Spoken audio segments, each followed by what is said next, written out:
भारतीय स्वतंत्रता आंदोलन के इतिहास में कई ऐसे पड़ाव और मुकाम आए हैं जिन्होंने न केवल आजादी के आंदोलन की दिशा बदल दी बल्कि उन्हें एक नए मुकाम पर पहुंचाया। अंग्रेजों के नमक कानून के खिलाफ महात्मा गांधी द्वारा शुरू किया गया दांडी मार्च ऐसी ही एक युगांतरकारी घटना है जिसने न केवल ब्रिटिश हुकूमत की नींवें हिला दी बल्कि आजादी के सपने को साकार करने में महत्वपूर्ण भूमिका निभाई। नमक सत्याग्रह के जरिए महात्मा गांधी ने न सिर्फ ब्रिटिश कानून को चुनौती दी बल्कि भारतीय जनमानस में यह विश्वास पैदा कर दिया कि आजादी की राह में सत्य का प्रयोग करते हुए वो हर उस काले कानून का विरोध कर सकते हैं जो उन्हें उनके अधिकार हासिल करने से रोकते हैं या वंचित करते हैं। महात्मा गांधी के नेतृत्व में अहिंसक और सिविल नाफरमानी का यह आंदोलन भारत से अंग्रेजों की सत्ता को उखाड़ फेंकने में सबसे मजबूत हथियार साबित हुआ।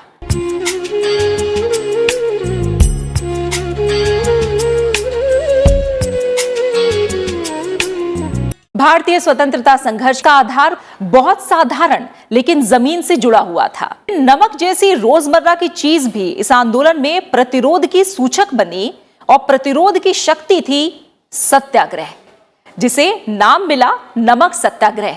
12 मार्च 1930 को अंग्रेजों के नमक कानून के खिलाफ गांधी जी ने अहमदाबाद के साबरमती आश्रम से दांडी यात्रा की शुरुआत की थी। दांडी यात्रा का दमन करने के लिए अंग्रेजों ने पूरी ताकत का प्रयोग किया। कई सत्याग्रही घायल भी हुए, लेकिन सत्य की ताकत ने पूरे अंग्रेजी शासन को हिलाकर रख दिया। गुलामी के दिनों में जब देश आजादी के लिए हुंकारें भर रहा था, तब हर भारतीय का दिल गोरी हुकूमत के खिलाफ नफरत और गुस्से से भरा हुआ था। नफरत भी ऐसी जो कभी भी एक बड़े आंदोलन का रूप ले सकती थी। महात्मा गांधी राष्ट्रीय और सर्वमान्य नेता थे, लेकिन असहयोग आंदोलन खत्म होने के बाद से उन्होंने अपना पूरा ध्यान समाज सुधार कार्यों पर लगा रखा था। एक तरह से वे सक्रिय राजनीति से दूर हो गए थे, लेकिन जब वो अंग्रेजों के थोपे हुए नमक कर के खिलाफ आंदोलन में सक्रिय हुए, तब उन्होंने न केवल ब्रिटिश सरकार की बल्कि पूरी दुनिया की आत्मा को झकझोर दिया। दरअसल ब्रिटिश सरकार ने उस वक्त किसी भी भारतीय को नमक इकट्ठा करने, बनाने या बेचने पर रोक लगा रखी थी। नमक बनाने पर ब्रिटिश सरकार का एक अधिकार था। भारतीयों को नमक अंग्रेजों से खरीदना पड़ता था और बिना टैक्स दिए किसी को भी नमक नहीं मिलता था। हालांकि उस वक्त नमक के अलावा चाय, कपड़ा आदि पर भी ब्रिटिश हुकूमत का एक अधिकार था, लेकिन महात्मा गांधी का मानना था कि नमक पर हर भारतीय का हक है। गांधी जी की नजर में ये अन्याय था। महात्मा गांधी का ये भी मानना था कि नमक प्राकृतिक चीज है और मुफ्त है। अंग्रेजों के इस काले कानून को तोड़ने के लिए महात्मा गांधी ने अहमदाबाद स्थित साबरमती आश्रम से नवासारी जिले के दांडी तक मार्च करने और समुद्र से नमक बनाने का फैसला किया। गांधी जी का ये मार्च सत्य के लिए था, उस काले कानून के खिलाफ था जिसे लगाकर अंग्रेजों ने भारतीयों से उनका हक छीन रखा था। 12 मार्च 1930 को महात्मा गांधी ने नमक कानून के खिलाफ दांडी मार्च यानी दांडी यात्रा की शुरुआत की। इसे नमक सत्याग्रह भी कहा गया। गांधी जी ने अपने 78 सहयोगियों के साथ साबरमती आश्रम से दांडी तक पैदल ही यात्रा की। 349 किलोमीटर लंबे इस रास्ते को पूरा करने में उन्हें 24 दिन लगे। जैसे जैसे ये यात्रा अहमदाबाद से दांडी की तरफ बढ़ी, वैसे वैसे इससे लोग जुड़ते चले गए। दांडी पहुंचने तक इस अहिंसक नमक सत्याग्रह में हजारों लोग जुड़ चुके थे। इस मार्च में गांधी जी के साथ आने वालों में सभी वर्ग और जाति के लोग शामिल थे।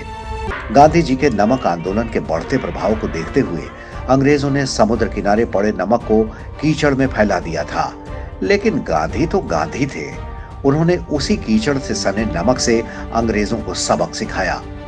6 अप्रैल 1930 को गांधी जी ने समुद्र तट से एक मुट्ठी नमक उठाकर अंग्रेजों के नमक कानून को तोड़ दिया।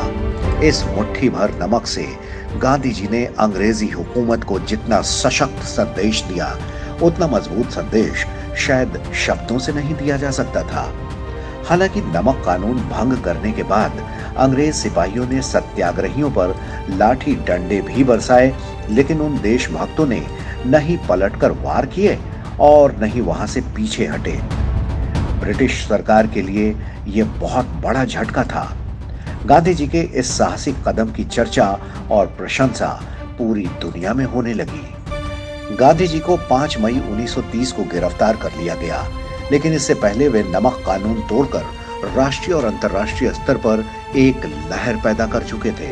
उस समय अमेरिका की मशहूर पत्रिका टाइम ने 31 मार्च 1930 के अंक में गांधी जी की तस्वीर छापी थी।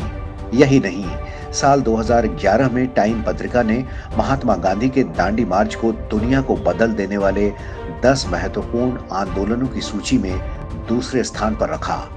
नमक सत्याग्रह ने पूरे देश में अंग्रेजों के खिलाफ व्यापक जन संघर्ष को जन्म दे दिया। इसके लिए एक चिंगारी भड़की जो आगे चलकर सविनय अवज्ञा आंदोलन में तब्दील हो गई। आजादी की लड़ाई में सिविल नाफरमानी के इस आंदोलन ने ब्रिटिश सरकार के खिलाफ भारतीयों को जोश, जज्बे और हिम्मत से भर दिया।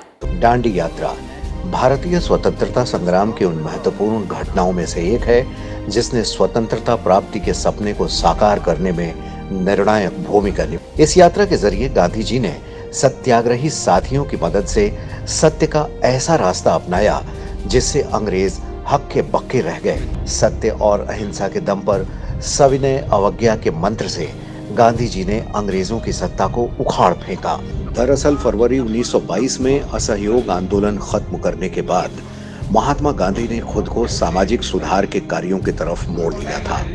वे ज्यादा से ज्यादा वक्त सामाजिक कार्यों में बिताने लगे थे।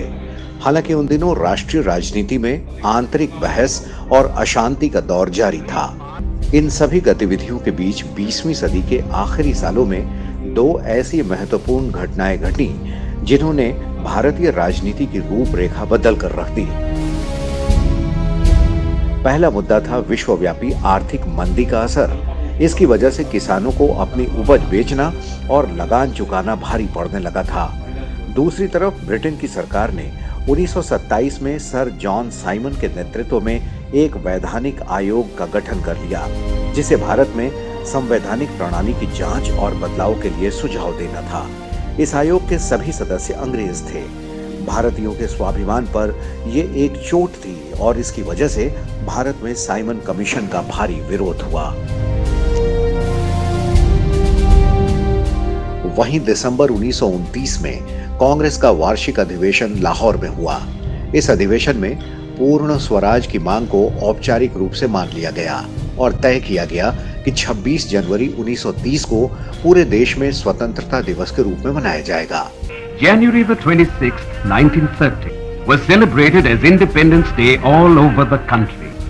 The national flag was hoisted and the people took a pledge to fight for complete independence. इस पृष्ठभूमि में गांधी जी ने पहला कदम उठाते हुए सविनय अवज्ञा आंदोलन यानी नमक सत्याग्रह शुरू करने का फैसला किया। उन्होंने घोषणा की कि ब्रिटिश सरकार के सबसे घिनौने कानूनों में से एक, जिसने नमक के उत्पादन और विक्रय पर राज्य को एकाधिकार दे दिया है, उसे तोड़ने के लिए एक यात्रा का नेतृत्व करेंगे।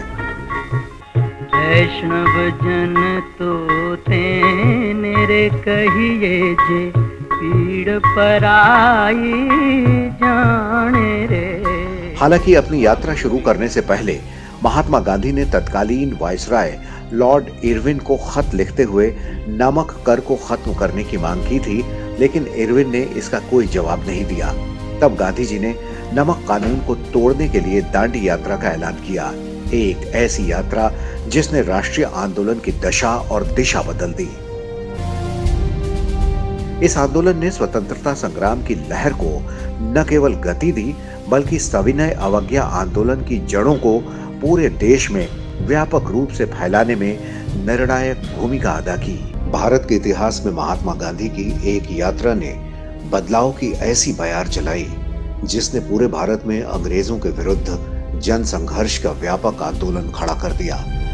महात्मा गांधी ने इस यात्रा से दिखा दिया कि किस प्रकार किसी को झुकने या मजबूर करने के लिए जन आंदोलन खड़ा किया जा सकता है। जब गांधी जी ने सत्याग्रह के लिए नमक को चुना तो उस समय के कुछ नेताओं को उनके उस तरीके पर संदेह था। कुछ लोगों ने खुलकर इसका विरोध भी किया था, लेकिन गांधी जी ने अपना अभियान जारी रखा क्योंकि वो नमक की कीमत जानते थे और समाज के हर वर्ग से नमक के संबंध को पहचानते थे। नमक महंगा करना गरीब से निवाला छीनने जितना बड़ा मामला था, लेकिन नमक की ताकत समझने में तब की अंग्रेज सरकार ने भी भूल कर दी। गांधी जी ने 6 अप्रैल 1930 को कच्छ भूमि में समुद्र तल से एक मुट्ठी नमक उठाया था। नमक सत्याग्रह से किस प्रकार का माहौल बना, इसकी चर्चा करते हुए टाइम मैगजीन ने एक ब्रिटिश पत्रकार के हवाले से लिखा था कि बॉम्बे में 2 सरकारें चल रही थीं। एक तरफ ब्रिटिश सरकार जिसके पास पूरा प्रशासन था, तो दूसरी तरफ बॉम्बे का जन सामान्य जो एक महात्मा गांधी के पीछे खड़ा है। नमक सत्याग्रह के कारण स्वदेशी और सविनय अवज्ञा की भावना इतनी मजबूत हुई कि ब्रिटिश सरकार को भी भारी नुकसान होने लगा। व्यापारियों ने महीनों तक दुकानें बंद रखीं, ब्रिटेन से आयात बहुत कम हो गया और अंग्रेज सरकार हिल गई। आजादी के दीवानों को स्वराज का लक्ष्य सामने दिखने लगा। नमक सत्याग्रह जिस तरह से बिना किसी हिंसा के आगे बढ़ा और बड़ी ही शालीनता से अंग्रेजों के एक तरफा कानून को तोड़ा गया, उसकी दुनिया भर में चर्चा होने लगी। नमक सत्याग्रह को अखबारों ने खूब जगह दी और इससे भारत के स्वाधीनता आंदोलन को नई दिशा मिली। इस यात्रा में गांधी जी के साथ आने वालों में सभी वर्गों और जातियों के लोग शामिल थे। ब्राह्मण और हरिजनों ने एक साथ मार्च किया।